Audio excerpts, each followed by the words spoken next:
The 2022 NFL Draft is coming up very shortly. I am super excited to cover a lot of these players, and in today's video, I thought I would try out a new series.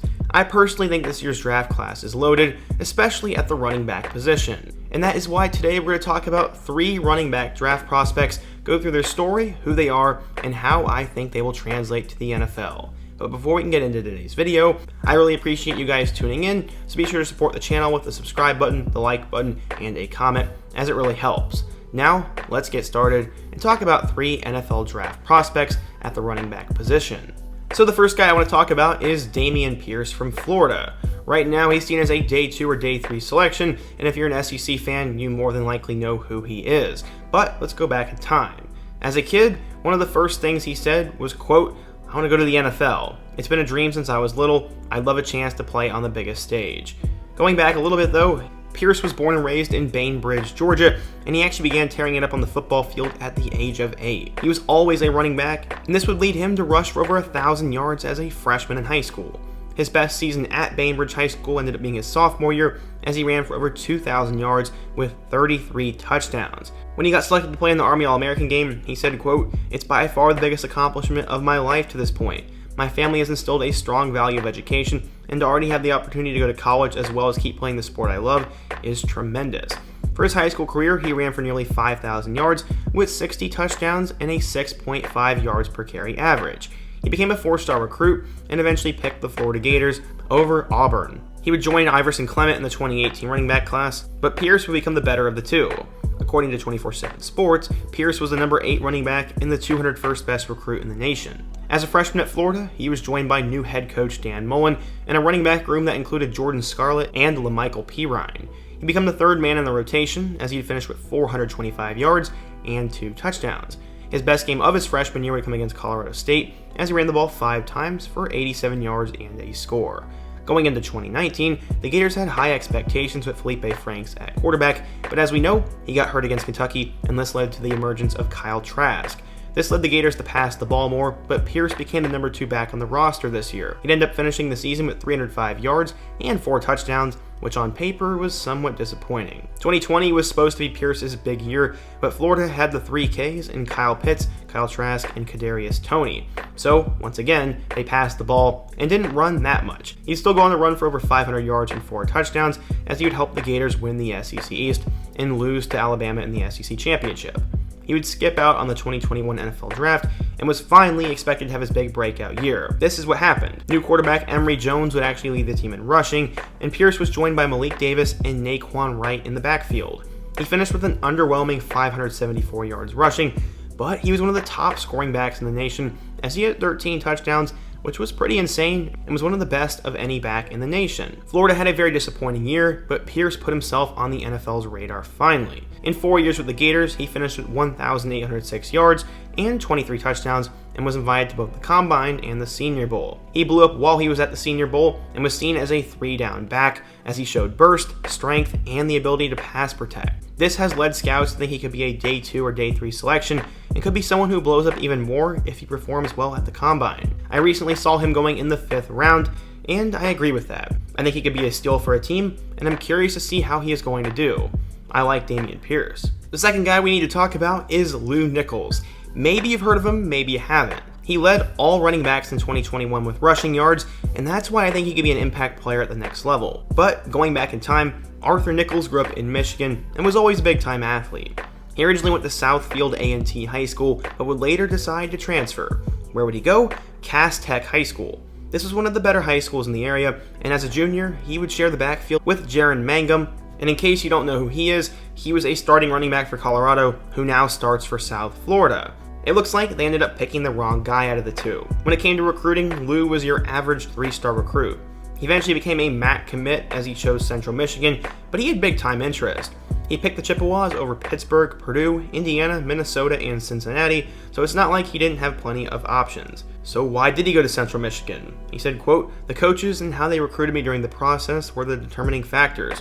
When I went up there, it felt like home, and they were on me from the very beginning." He went under the radar because of Kyren Mangum, but he still put up numbers as a senior.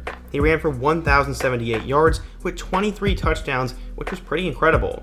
Because of that, he became an all-state player, and scouts saw him as a potential starter at the MAC level. According to 24/7 Sports, Nichols was a 3-star recruit, the number 74 running back, and the 1,119th best player in the class of 2019. So, how did he do at CMU?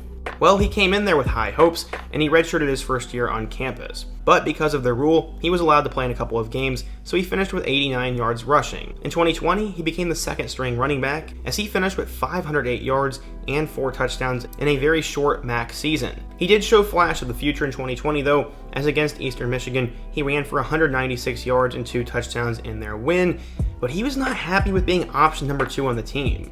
He spent the entire offseason training, adding healthy weight and maintaining his speed, and he definitely reaped the benefits of that in 2021. In week 1 on the road against Missouri, he ended up going for 135 yards and a touchdown. A few weeks later against Florida International, he had 152 yards before he went on a tear to finish the year. It started with nearly 200 yards in a win over Ohio, 136 yards against Toledo, 192 yards and 2 touchdowns against Northern Illinois, 163 yards and 2 touchdowns against Western Michigan, 219 yards and 3 touchdowns against Ball State, 194 yards and a touchdown against Eastern Michigan, and the best game of the year came with 215 yards and 4 touchdowns against Kent State. This led the Chippewas to have a pretty good year. They ended up going 8-4 and were eventually selected to play in the Sun Bowl.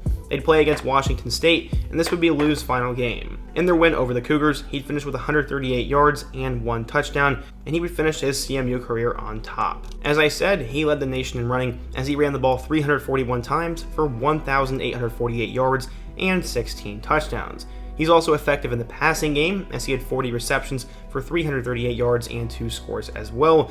And this is one of those guys who won't be a first or second round pick, but he's going to be a sneaky good late round selection. I'm not a scout by any means, but that kind of production and those kind of numbers don't lie. I think he has the potential to be a star at the next level. So before we get into the last guy in today's video, be sure to drop what draft prospect I should do in my next video. And if you're enjoying this series and want me to do more videos like this, be sure to smash that like button and let me know down in the comment section. Now, let's talk about Kyren Williams from Notre Dame. Kyren Williams is one of my favorite players in the 2022 NFL Draft, as he grew up in St. Louis. Both him and his sister were extremely athletic and competitive, and so were his past relatives. His uncle played at Kansas State, his father played at Northern Illinois, his grandpa played at Mizzou, and his other uncle played at Alabama. You could say he had pretty good genes. He knew he was going to be a running back from the beginning. As he said, quote, "I've felt like this since Little League. My dad Larry told me I had the best vision he's ever seen, and when I'm in the game and playing inside the tackles, you can really see that in my footwork." His football role model became St. Louis Ram running back Steven Jackson, and Kyren would become a pretty good player in time. As he said, he always wanted his hair to hang out the back of his helmet, like Jackson's did. He bypassed his local public high school in St. Louis to instead attend St. John Vianney, a private school that could offer better exposure, and for Christmas, he even got a gift to go to a future Notre Dame football camp. Unfortunately, timing wouldn't work out and he couldn't go, but his love for the Irish never died. He became a very versatile player for the Griffins as he played running back, wide receiver, quarterback, safety, linebacker, punt returner, kick returner, and even punter. This dude could do everything, and his first major offer came from Nebraska, and then more and more flew in. He became a big-time recruit, and as a senior, everything was going super well for Williams as he rushed for 2,035 yards and 26 touchdowns, while also catching 55 passes for 10 more touchdowns. That's not it though, as on the defensive side of the ball, he had 92 tackles, 8 interceptions, and another 4 scores on defense and special teams. Insanity. But where would he go? Well, his dream school Notre Dame was targeting 4 backs in the 2019 class. Steele Chambers, who ended up going to Ohio State, Austin Jones, who ended up going to Stanford, and Ches Malusi, who ended up going to Clemson and Wisconsin, were the other 3 backs they recruited, but Kyren ended up becoming the guy. Many schools wanted him, but eventually he chose the Fighting Irish over Michigan and Mizzou. He not only loved Notre Dame for football, but also because of his faith. Kyren said, quote, "I'm real close with God, and I believe in God heavily. I pray every night, and going to a private institution like Notre Dame, that will keep my relationship with God strong." That is exactly what you want to hear from anyone, and he was seen as a future superstar at Notre Dame. 24/7 Sports ranked him as a 4-star recruit, the number 24 running back, and the 367th best player in the class of 2019. Looking at his high school production, I'm actually a little bit surprised he wasn't ranked higher. Maybe it's because of the physical traits. Either way, Kyren would prove people wrong, but he would have some obstacles to overcome first. Things would start out really rough for him as he would drop a pass against Louisville in week 1, and his family decided they would fly in for week 2 to watch him play. Unfortunately, after that drop pass though, he was benched and was told he would be redshirting. This was tough, and it was sort of a slap in the face to Kyren because he had never once been put on the bench. That was probably his first time. His mom said, quote, "I think at first he kind of spiraled. He felt rejected, so he had to work through all those emotions of rejection, and then COVID hit. He was working so hard at school, and then he called and said, well, I'm coming home." At a time when Kyren could have been extremely defeated by this, he had a plan of attack. His uncle actually researched NFL players who took red shirts in college and went over that list with Williams. He would spend time with his family, and now he knew his why for playing football and got to work. No one saw his success coming, honestly. The Irish were expected to play Jameer Smith, Sebo Flemster, and highly regarded freshman Chris Tyree, and Williams was kind of an afterthought already, but he'd proved them wrong. In Week 1 in 2020 against Duke, he went off. He ran for 112 yards and 2 touchdowns in his debut and showed the world he was here to stay. He ended up becoming the #1 back for the remainder of the year. He had 185 yards and 2 touchdowns against Florida State, 127 yards against Louisville, 124 yards and 2 touchdowns in a win over number 19 North Carolina, 110 yards against Syracuse, and 76 yards and 2 touchdowns against Georgia Tech. But how would he do in the most important game of the year? Going back a few weeks, #1 Clemson came to South Bend, and this game was very highly anticipated. Williams would end up setting the tone for the game immediately as he took the opening carry to the house for a touchdown and finished the day with 140 yards and 3 touchdowns. So did the Irish win that game? Yeah. Despite an incredible freshman debut by DJ Uiagalelei, Notre Dame won the game in double overtime and solidified their spot atop the ACC. Notre Dame ended up getting to the ACC title game where they rematched and lost to Clemson, but they did enough to get a spot in the playoff over Texas A&M, and they would face off against Alabama. It really wasn't a great showing for Notre Dame in that game, but Kyren had 64 yards and a touchdown in their loss to the Tide, and while it was heartbreaking, Williams had a great year.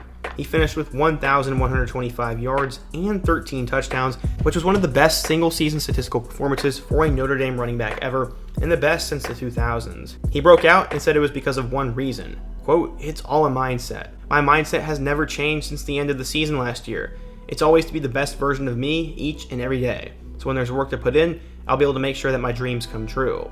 Expectations were extremely high for Kyren in 2021, but how would he do? He would be the main running back, but both Chris Tyree and freshman Logan Diggs also played behind him. He didn't have the same kind of start he had in 2020, but his 2 touchdowns helped them beat Purdue in Week 3, and that ended up being a really good win as the Boilermakers were a 9-win team. He didn't have a great game against Cincinnati as they ended up losing to the #7 Bearcats, and this would put the Irish behind the 8 ball for the rest of the year. Williams' best 2-game stretch came in October as he ran for 138 yards and 2 touchdowns in a win over USC, and 199 yards and a touchdown against North Carolina.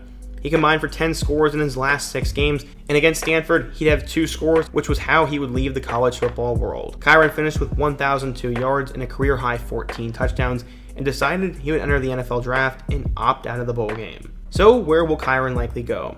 Well, he's probably a top 6 running back this year, and his all-around work ethic, production, and skills make him a running back that many teams would probably want to have. He doesn't have ideal size or breakaway speed, but there isn't necessarily a weakness in his game, which honestly helps him. Personally, I think he'll be a day 2 selection and someone who will surprise people in the coming years. He is one of the best Notre Dame running backs of all time, and it was a pleasure getting to watch him over the last 2 years. So yes, in today's video we talked about 3 running backs from the 2022 NFL Draft in Central Michigan's Lew Nichols, Florida's Dameon Pierce, and Notre Dame's Kyren Williams. Let me know what you think of these 3 guys down below.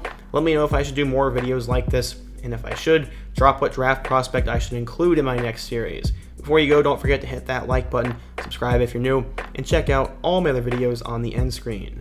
I hope to see you guys again soon, but until next time, peace.